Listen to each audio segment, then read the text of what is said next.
যেন এক হয়ে আমরা শুদ্ধ বৈষ্ণবের সেবা করতে পারি। মহৎ সেবা ব্যতীত কৃষ্ণ ভক্তি জন্মগ্রহণ করে না।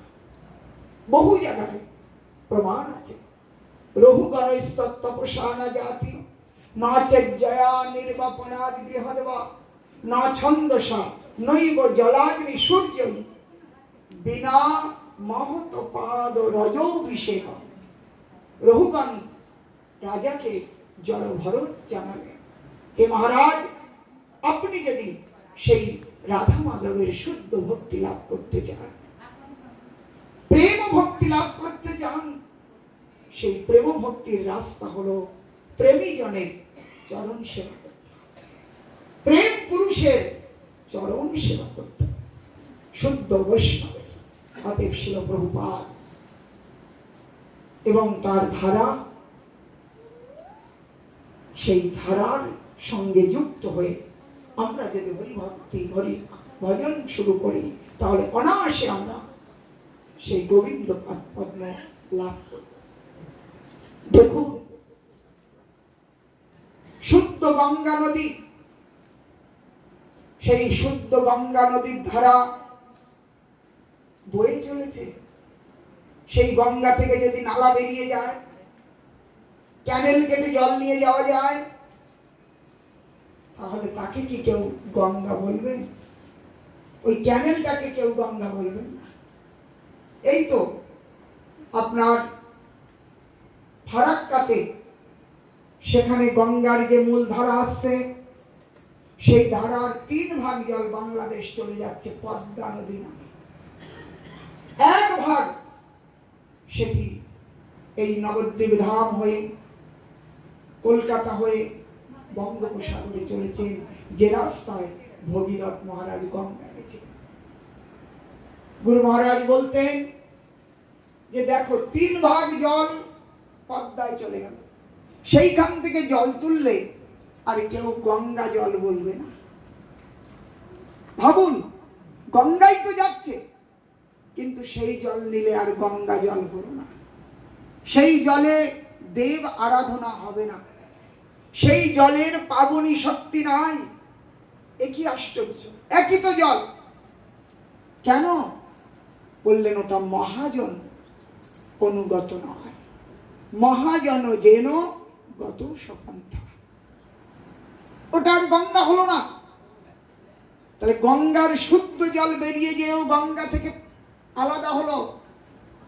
আর ওই মহাজন ভগীরথ যে রাস্তায় গঙ্গা নিয়ে গেছে, সেই গঙ্গা জলের মধ্যে শহরের কত নোংরা নালীর জল যে মিলছে, সেই নোংরা নালীর জল গঙ্গাতে মিলে গঙ্গা হলো, কিন্তু গঙ্গার পবিত্র জল আর গঙ্গা থেকে বেরিয়ে গঙ্গা হলো না। ঠিক তেমনি এই শুদ্ধ বৈষ্ণব ধারার মধ্যে আমি আপনি যদি মিলিত হই, কতই না দুর্গন্ধযুক্ত হই না কেন, তবুও আমরা শুদ্ধ বলে পরিচিত হব। কেন? শুদ্ধ ধারার মধ্যে যে আমরা মিলছি। কিন্তু যদি এই শুদ্ধ ধারা থেকে কেউ বেরিয়ে যায়, তখন আর তাকে গঙ্গা বলে মানা হবে না। সেই জন্য এই ভক্তি সিদ্ধান্ত সরস্বতী ঠাকুরের শুদ্ধ ভাগীরথী ধারা এই জগতে অনাদিকাল থেকে বয়ে চলেছে, অনাদিকাল পর্যন্ত বইতে থাকবে। তার এক একটি ধারা স্বরূপ এই গৌড়ীয় মঠ, এখানে এসে আমরা সংযুক্ত হলেই আমাদের জীবন পবিত্র হবেই, আমরা ভগবানের কৃপা লাভ করবই, এর মধ্যে কোনো সংশয় নাই। শিল ভক্তি প্রমোদ পুরী গোস্বামী মহারাজ, তার চরণে শত শত দণ্ডবত প্রণাম। যে বছর তাহার 100 বছর আবির্ভাব শ্রীরাম মায়াপুরে, সেই সময় ওনার কৃপা পাওয়ার সৌভাগ্য লাভ হয়েছিল। মহারাজের একটি কথা মনে পড়ে, উনি বয়ঃভারে অত্যন্ত ক্ষীণ শব্দে বলছিলেন, মনে পড়ছে। উনি বললেন যে আমার 100 বছর হয়েছে, কত বৃক্ষ লতা, তাদেরও তো 100 বছর আয়ু আছে। তাহলে আয়ু দীর্ঘ, এতে লাভ নয়, ভজন দীর্ঘ হলে সেটাতেই লাভ। ভজন দীর্ঘ হলে কত বট বৃক্ষ আছে হাজার হাজার বছর, ওই কুমিরগুলো দীর্ঘ 500 বছর বাঁচে, তাতে কি লাভ আছে? সেই জন্য শাস্ত্রের বাক্য, জীবিতম বিষ্ণু ভক্তস্য বরম পঞ্চদিনানি চ নতু সহস্র কল্পানি ভক্তিহীনস্য কেশব। 5 দিন এই জগতে হরিভক্ত হয়ে যদি বেঁচে থাকা যায় সেই বাঁচাই মূল্য, কিন্তু সহস্র বৎসর যদি হরিবিহীন জীবন ব্যতীত হয় তাহলে সেই জীবন কোনো কাজের নয়। অতএব তিনি তো বাল্যকাল থেকে শিল প্রভুপাদ ভক্তি সিদ্ধান্ত সরস্বতী ঠাকুরের মনোভীষ্ট পূরণ করেছেন, কিন্তু তার এই বক্তব্য আমার জন্য, এই বক্তব্য আপনার জন্য, এই বক্তব্য শ্রোতাদের জন্য। যিনি শুনবেন যদি তার চেতন বৃত্তি জেগে ওঠে যে সত্যই জীবনের মূল লক্ষ্য হরিভজন, বেঁচে থাকাটা মূল লক্ষ্য নয়, ঈশ্বরের ইচ্ছায় এই জগতে জীব আসে যায়, তার ইচ্ছাতে জগতে জীব বেঁচে থাকে, কিন্তু হরিভক্তিটাও আমার একটু চেষ্টার প্রয়োজন। গুরু মহারাজ বলতেন, জমি পড়ে থাকলে আগাছায় জন্মাবে, পড়ে থাকা জমিতে আগাছা হয় আপনা আপনি, কিন্তু ফসল আপনা আপনি হয় না। হবে ফসল কিন্তু চেষ্টা করে করতে হবে।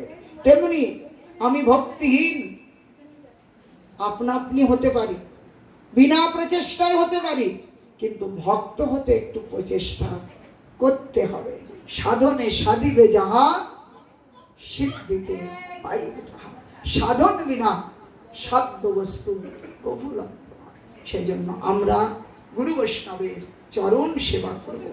আমরা বিভিন্ন গৌড়ীয় মঠ ভিন্ন নয়, প্রভুপাদ ভিন্ন নয়, অভিন্ন, যেখানেই হোক না কেন বৈষ্ণব, সে ইস্কন হোক, গৌড়ীয় মঠ হোক বা বিবিধ যেখানেই হোক, সমস্ত আমরা গৌর ভক্ত। সেই জন্য এই বিচার রাখবো, যার কপালে তিলক, কণ্ঠিমালা, তুলসী সেবা করছে, গুরু বৈষ্ণবের সেবা করছেন, আমার প্রভুপাদের ধারার মধ্যে আছেন এবং শুদ্ধ জীবন করছেন, তাকে বৈষ্ণব জেনে আদর করলে অবশ্যই আমাদের স্বীকৃতি হবে, আমাদের গৌর গোবিন্দের কৃপা অবশ্যই লাভ হবে। বৈষ্ণব দেখিয়া পড়িব চরণে, হৃদয়ের বন্ধু জানে।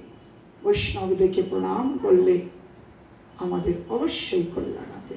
অতএব আমরা সেই পরম পূজ্য ভক্তি বিবিধ বোধায়ন মহারাজ, তিনিও আমাদেরকে খুব স্নেহ করেন এবং পরম আরাধ্য